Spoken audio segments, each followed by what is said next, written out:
Welcome everyone to our Astro Call. First question that came up, do I need to build net 30s first or can I skip that? What I teach inside of the training is to build up your business credit score before you apply for business credit. At a minimum, I would recommend you get at least one trade line on all three business credit bureaus. So you have Experian, Equifax, and Dun& Bradstreet. And you could do that pretty quickly if you go with Nav Prime and eCredible. So for example, we're at the end of the month right now. If you get the Nav Prime account, they'll be reporting the first week of next month. So in a matter of 2 weeks, you get your first business credit profile, reporting on all three business credit bureaus. You would need to get your DUNS number first though. And if you don't have your DUNS number yet, you can actually still get an eCredible account. You can still get a Nav account and it'll boost the other business credit scores, just won't boost the DMB score. And there's the website for eCredible. And you just click on business credit. All right. So with that said, I did a YouTube video the other day and I said I got this 75K with no net 30 accounts. The way I did that is I opened up a business checking account with PNC.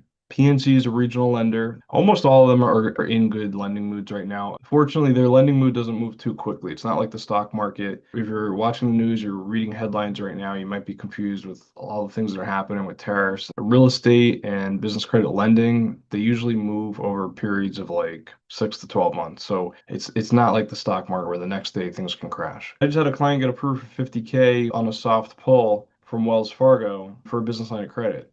That really does speak to the lending mood. And I know a lot of people are at a real estate club of getting approvals with Chase. And now they're doing no doc business lines of credit as well as business credit cards. If you didn't know that, check that out. All right, so what do we do with PNC? I would go out and look for property and I'd find a property like a multifamily in Newark. And then I would go open a business checking account with PNC in person, put $100 in. That's it. Now I'm a client, which is treated different than a non-client. Then I would apply for the business credit card in about like 2 weeks or so after I got online access, the debit card and everything like that. You can apply right away, and sometimes they'll push you to do that to apply for the business credit card right away, and you could do that if you felt right about it. But for me, I opened up a business checking account, and then about a week later, I applied for this card. It's the PNC Visa Business Credit Card, 0% APR for the first 13 billing cycles, and also on balance transfers and purchases, which is very unique. So I was able to get a handful of those. It was like 5 or 6 that I got. I didn't boost the net 30 accounts of any of those businesses because I just created the LLCs like that morning. They do look at your business credit score. It's just in this case, it was empty. I was a customer, so that does help. I do have different phone numbers for all my businesses. I use different addresses, but it's just one address where we are. And it's a different suite. So like suite A, suite B, suite C, suite D, etc. The other thing is, and this is thanks to business credit, not using a lot of personal credit. So my personal credit scores are very good. They vary between high sevens and almost to mid eights. Like usually it's like right at 800. It wasn't always like that. It used to be 650s, 670s, right around there. But when I started using business credit, I was able to transfer my debt over to my business. And then now I just use business credit cards, not personal credit cards for the most part. And that allows me to have really good personal credit scores. So although they look at a blended score between your personal and your business credit score, if they can't see much on your business side, then it's mostly going to be the personal side that's really carrying the weight. There's a few things that got me approved, right? Number one, relationship with the bank, opened up the business checking account. Number two, having a lendable entity like an LLC and opening a business checking account with the bank so that I had a pre-existing relationship with them before I applied. All of that is important.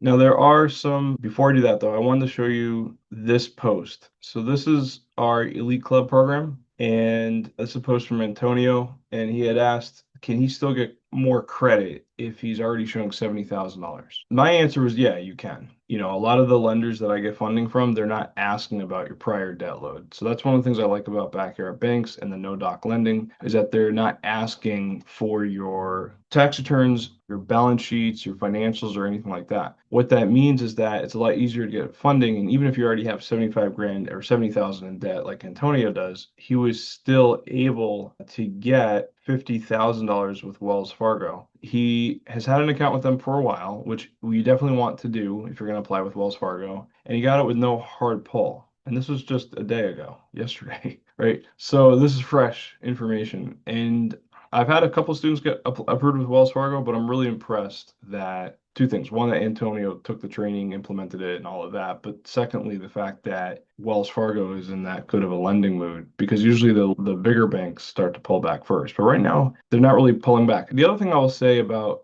business lending overall is that you might have one bank that's like doing this and another bank that's doing this. So you might have like TD Bank pulling back, and now you got Wells Fargo pushing forward. You might have Chase pushing forward. You might have Affinity Federal Credit Union starting to pull back a little bit, right? But banks like Citizens, PNC, KeyBank, these are some really good banks that you can get funding from. So don't sleep on the backyard bank list. Don't sleep on the national bank list. They're both really good options to go with. All right, so to kind of answer that first question, which is, do I need to build net 30s first or can I skip them? You can skip them, but I don't recommend it. I would say that I'm an expert, so I knew how to open the business checking account. I knew how to have a great personal credit profile with years old trade lines or 20 years old, great credit utilization at 2 to 3%, high credit limits at 20, 30, $35,000, right? I knew how to do all of that.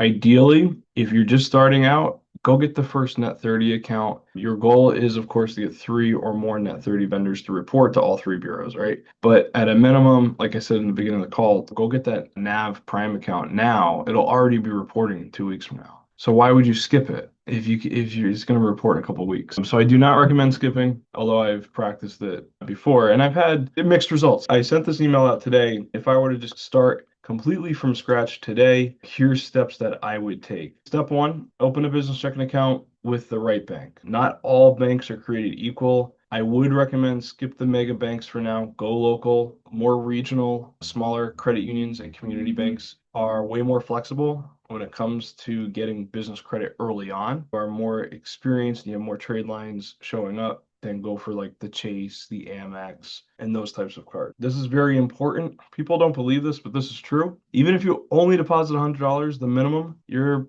10 times better than just depositing nothing. So just open the business checking account with the bank, even if it's $100. You are now a customer. When you apply for business credit, which you could do in that moment, or you could wait a few weeks, which is what I prefer to do. When you're doing the application, you have a point of contact to talk to. If you get denied, you get someone that can try to push it through for you and or learn from the experience. And even at $100, that relationship can make all the difference when it's time to apply for credit. Ideally, you want to make more than just one deposit and have a healthy deposit relationship. But trust me when I say doing something's better than nothing. You don't have to wait till you have 10 grand to deposit into the account. Even though that would help, it's not as important as just getting that account open. Step 2, set up your business to look lendable. I asked ChatGPT to go through all the calls, all the questions I'm asked, and then all like the misunderstandings or misconceptions, right? So that's actually why I created the company originally, is I was like, man, there's a lot of like conflicting opinions here. So I said, well, let me test it myself to just see what the truth is, right? I could talk a lot about that, but they call it, the scientific method that works, not just in business credit, but in health. Like, do vitamin pills really make a difference? Well, I did my blood work. My vitamin D was low. And then I took 3 vitamin D pills for whatever it was, 30, 60, 90 days.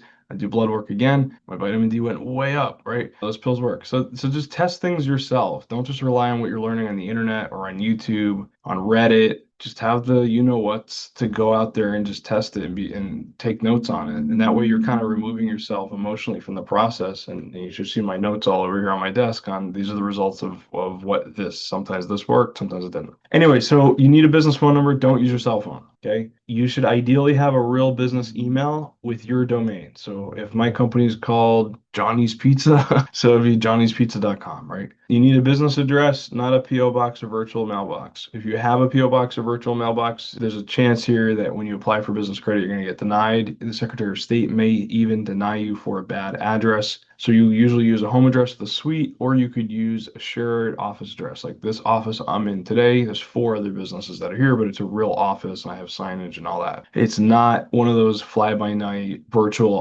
addresses, which are getting people flagged. And it doesn't matter. I'm on the business credit forums too, and I see people say like, oh, Opus is great, Regis is bad. That's not exactly really the way to categorize it. You look at if the address is registered as a commercial mail receiving agency, a CMRA, and you could just talk to the bank and ask them straight up. They hate those shared office addresses. Doesn't matter if it's Regis, Opus, Da Vinci, whatever it is. And again, half the time you're going to get away with it, but if you want to learn how to build something properly from the ground up, 100% of the time you will not have an issue with a home-based address with a suite, like Suite 1, Suite 2, or just use a real shared office address. Now, if you are using a PO box or virtual mailbox, I do use those, but I use it for mailing purposes. Like I had to go out last week. I went to the UPS store, I got my mail. So there is a difference between main business address, which needs to be a physical place, and then on any business credit application, the second line says what's your mailing address. It's okay if you are using a virtual box or PO box for mailing purposes. And if you do it that way, you could actually, people, and you're using your home address as your business address, people would never really know where you live as that easily, because if you Google even if you Google our company, Business Credit Workshop, you're going to get my mailing address. You're not getting the physical address, right?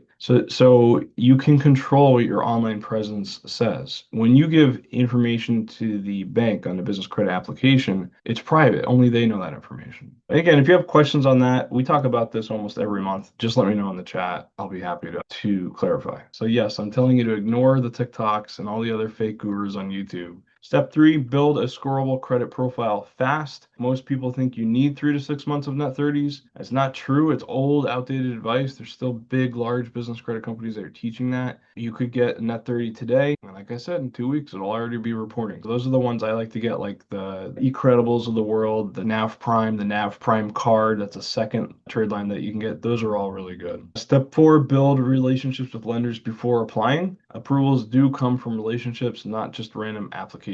So if you're doing business credit card stacking, sure, you can get away with a lot without having a relationship based, but you'll actually do better with business credit card applications and lines of credit if you just meet the bank one time. And I'll be honest with you, they miss people coming in. I went to Bound Brook, Jersey, my old stomping grounds, to check in on a rental property out there. And I went to my old bank, and there was 3 banks on 28 on the main street: Chase, BOA, and Valley. Chase and BOA are missing. They're gone. I mean, that's what's happening, right? A lot of stuff's being done online. I walk in the Valley, I met 3 people giving me their business cards. I met the branch manager shaking my hand, the teller so happy to see me. So these backyard banks are still there, and they want to talk to you. You're probably the only person visiting that day. It's like seeing your grandma in the nursing home, right? Just get over there. They're gonna be really happy to see you. All right, so build relationships with lenders before applying. The value there is, if I were to apply with a business line of credit with Valley, which happens to be one of our banks on our list that we've had students get approvals with, we know we have an advocate now at the bank that's going to help us get approved. That's huge. And that's the only way I apply for business lines of credit. Lastly, banks don't always advertise their best funding. Like